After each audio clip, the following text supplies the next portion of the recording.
matutulungan nyo rin po ako. Correct po, Hindi kasi sir. ang Pilipino, likas na matulungin po yan. Tama po. Hindi ako naniniwala na ang Pilipino, ganito, ganyan. Hindi po. Ang Pilipino ho, masipag, matyaga, mapagmahal, mapagbigay. Okay?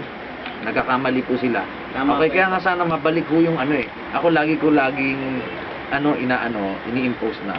Ibalik natin yung kulturang Pinoy, di ba? Yung masayahin, mapagbigay, matulungin sa kapwa. Yan.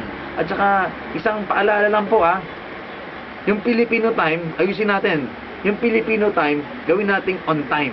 Diba? Filipino time is on time. Okay?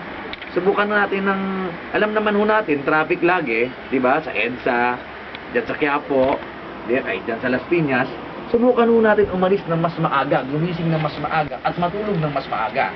Para hindi tayo malate. Kasi po, yung 1 minuto yan, napaka-importante ho yan. Diba? Tulad niya, may transaksyon ka kunyari, sa sales ka, marketing ka, papunta ka dun sa kausap mo, dalawa kayo naglalaban ng sales, pagdating dun, na-late ka ng 1 minute. So, nauna sa'yo ng maaga yung isang ahente, sa kanya nabigay yung project. Kung yung project na yun, malaking haglaga, so malaking nawala sa akin naman, para din sa pamilya natin yun, diba?